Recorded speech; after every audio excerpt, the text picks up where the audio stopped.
Hello everyone, my name is Jasmine McCoy and welcome to my channel.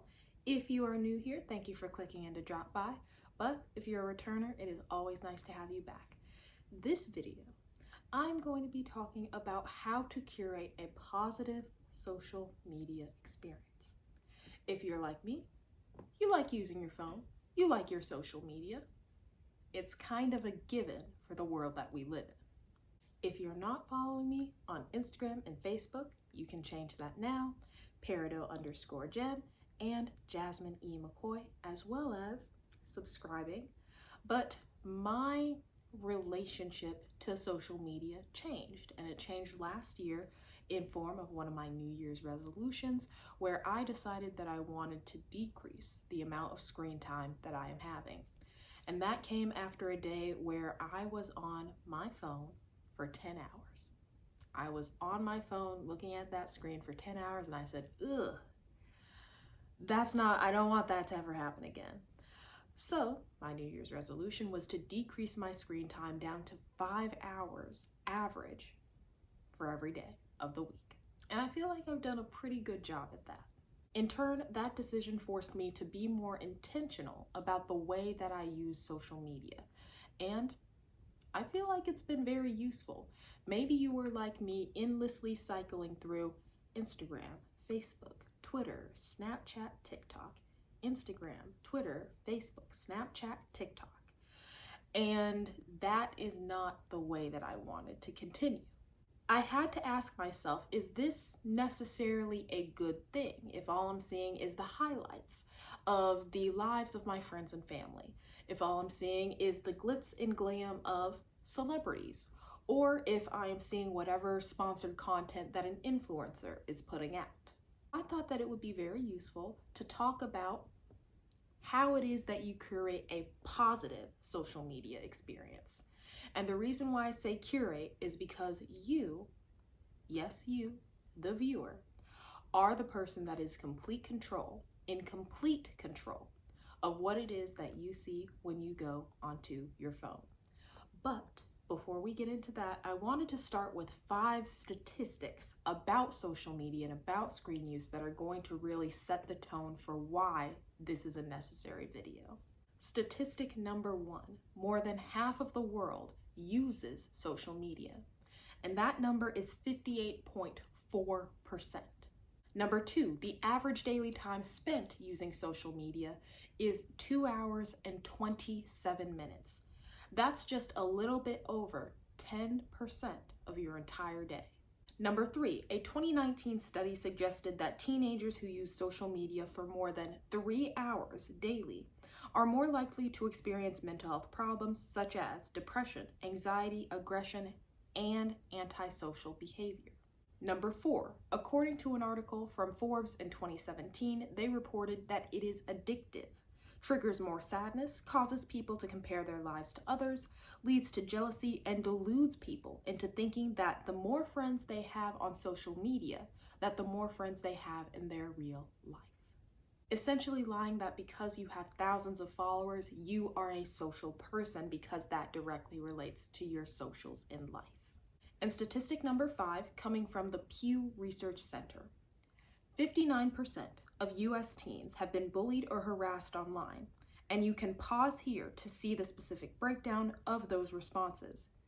You might think of cyberbullying as a thing for kids and teenagers, but the scary thing is that those kids and teenagers grow up to be adults. Part 1, it's not for me. Get comfortable indicating what you don't like. Let me pose a question. Why would you continue exposing yourself to something that you don't like simply because it is popular for your age group, popular for your area, or because it is trending? Well, the algorithm is trying to get you to continue being a user, to continue having you on the app, clicking, liking, posting, retweeting. They just want you to keep using the app. And they're trying to see, what do we have to give you in order to keep you here? Well, this works for everyone else. Let's see if it works for you.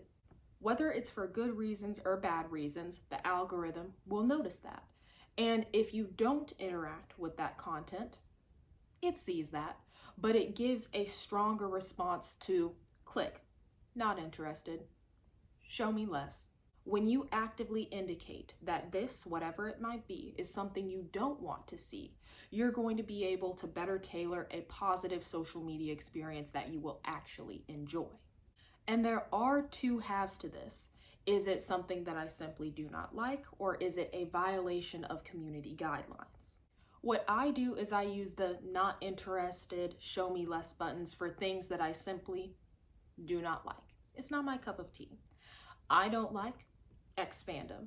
I am not a fan of X TV show, a fan of X musical artist. Show me less. Don't even bother putting it on my page because it's just not for me. Perfectly fine. On the other side of that is things that are against community guidelines. Is it harmful? Is it disrespectful? Is it something that would not just affect you, but other people who are using and might be able to be exposed to that as well? Well, when that happens, it's on you to be a good member of this internet community and block it as well as report it. The list for community guidelines and inappropriate content is different for every social media outlet.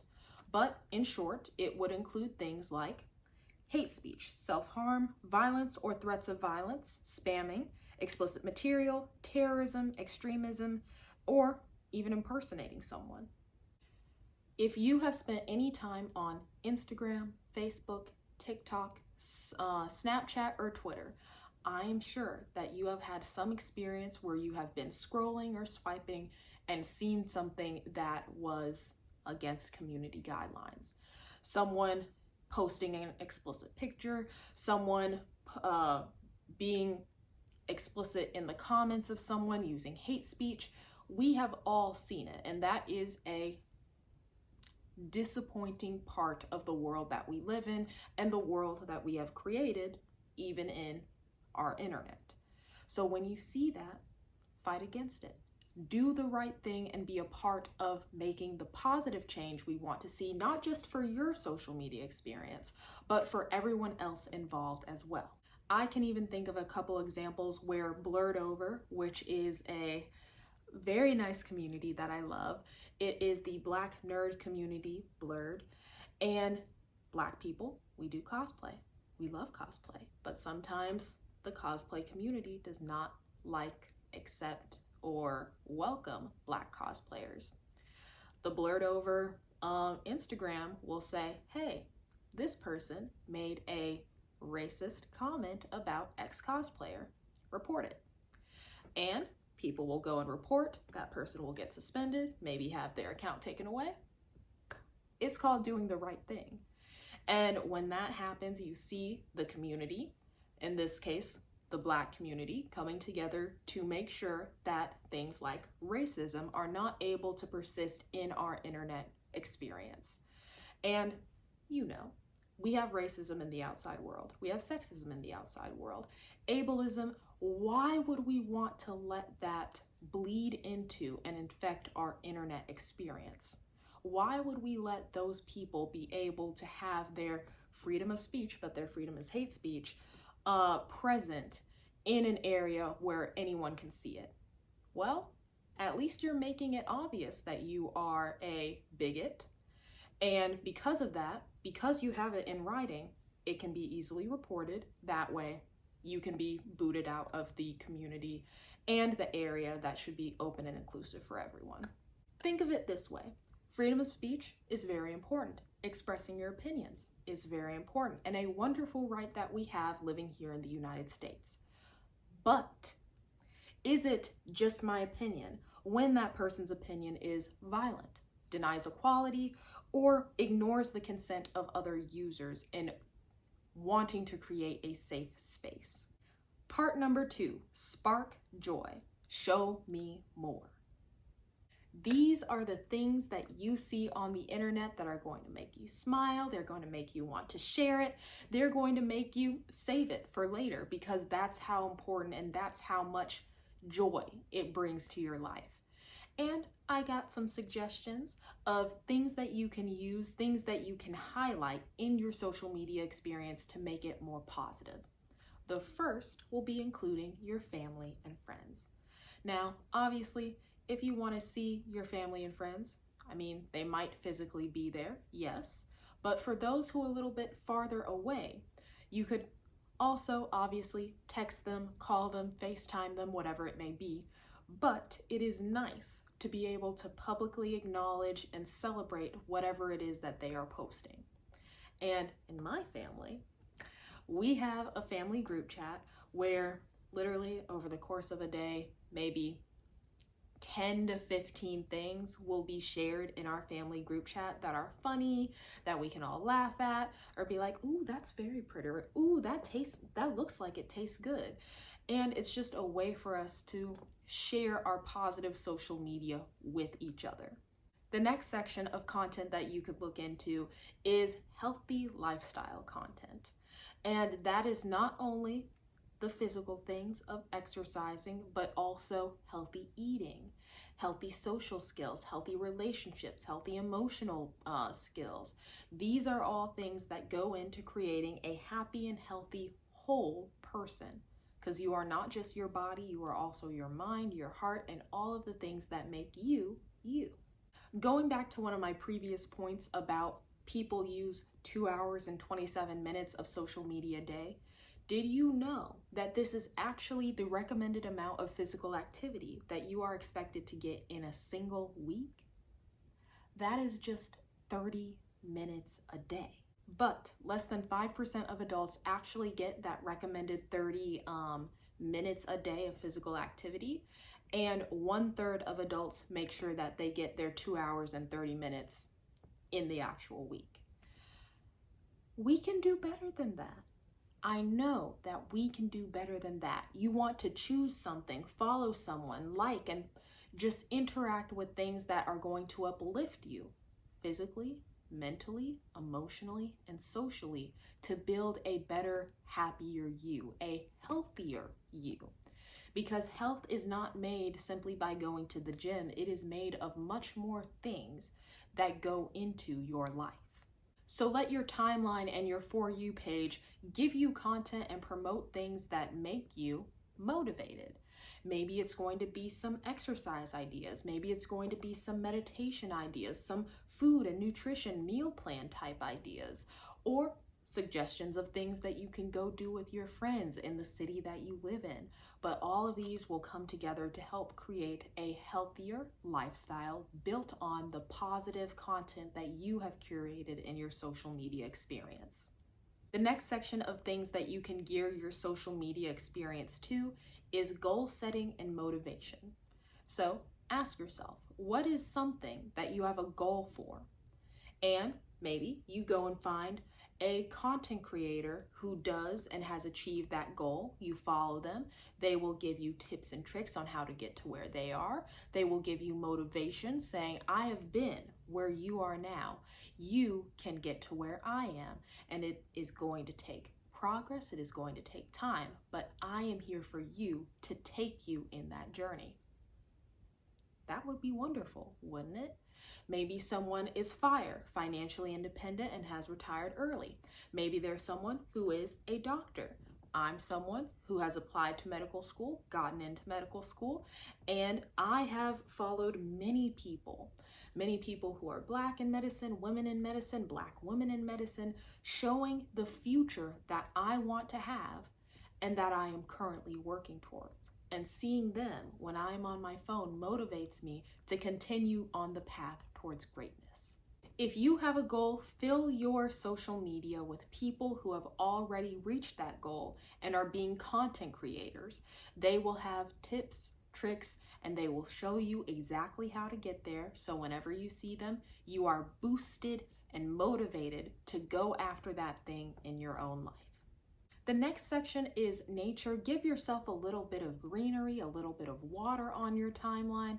That personally for me is something that I enjoy, because when I am cooped up for work in a like monochromatic office, that is not the most stimulating.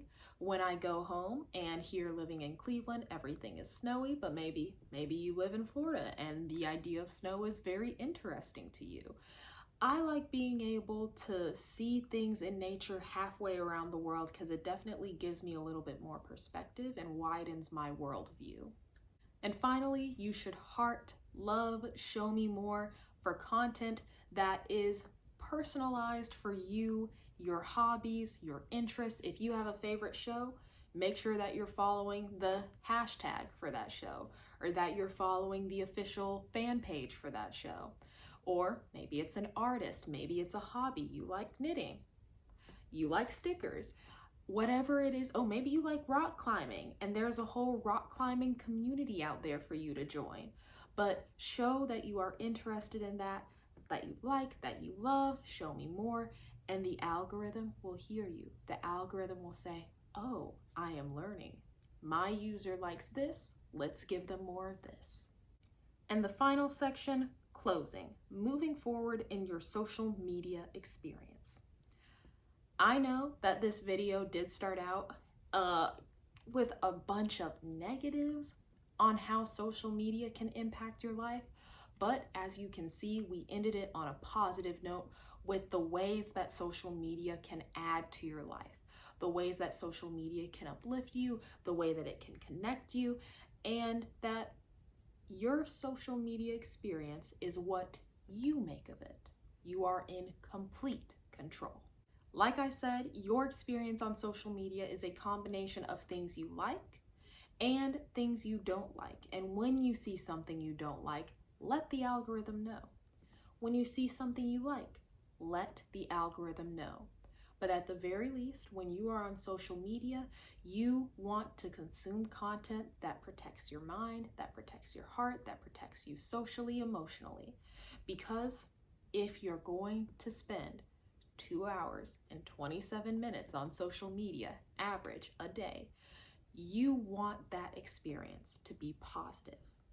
So go out and create a positive social media experience that is going to add to your life instead of draining from your life.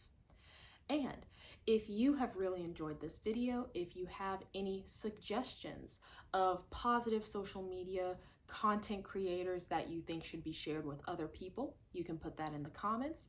If you really enjoyed this video, you can like, you can subscribe, and I will see you in the next video. Bye.